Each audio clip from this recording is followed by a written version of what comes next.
The topic is the National Association for the Advancement of Colored People, and we're talking to the president of the NAACP, Reverend Vernon Dixon. And of course, Reverend Dixon, before we had our commercial break, we promised that we would give you an opportunity to talk about the NAACP. Let's talk about the structure of that organization. I think you've already mentioned the fact that this is only a branch and that you have branches all over the nation. Let's talk about how all of those branches come together and what you're able to achieve through the structure that you have.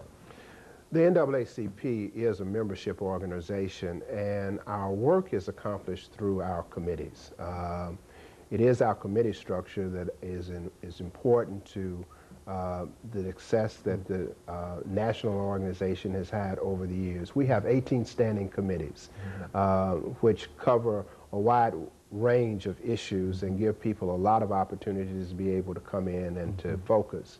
Our agenda is really set by the national office that meets once a year in their national conventions where resolutions are brought forth and put forth the agenda.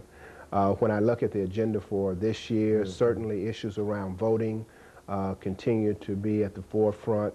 Our economic condition within the country and how the impact of the war has taken place. Education continues to be a major initiative of the branches that are all across the country as we continue to try to find ways to make access for persons of color, children of color and their families to get the quality education.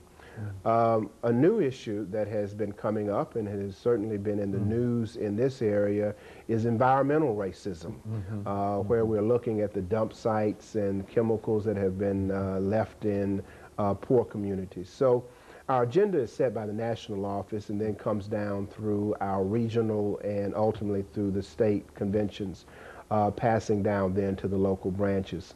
Local branches still have an opportunity, though, to set their own agenda and address issues because we're in the community and all communities are different.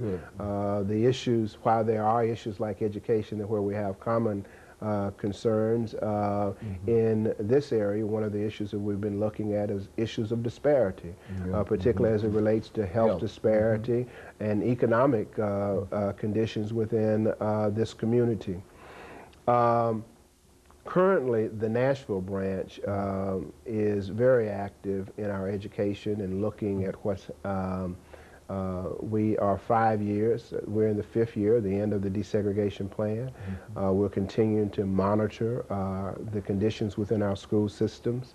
There are those who are concerned and feel as though our schools are beginning to resegregate. And we're looking at ways to keep that from happening and trying to also find ways to enhance the student achievement. So that's a very active issue for us.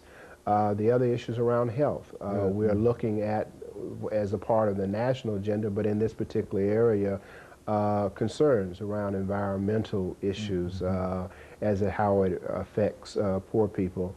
And a lot of our attention and efforts have been around Mahara General because a number of people in our community are there, and how we look at issues of funding and how we gain access and what's happening in those particular areas.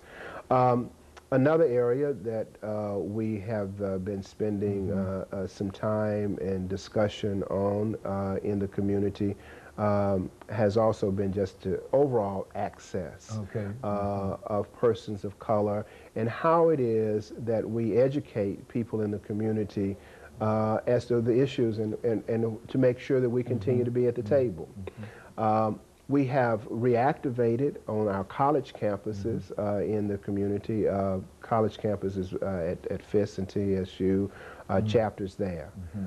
We have got our youth committee back up. We're working now and putting our AXO program together, which is a training area for youth to prepare them for college and higher education.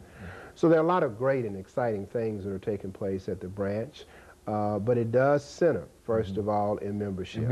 And we will be having in October our annual radiothon where we'll be recruiting members to come in. We're trying to make sure that our office is ready to receive people who are coming. We're doing a great job, I think, in the branch now in making sure that the memberships that come in are processed in a good way.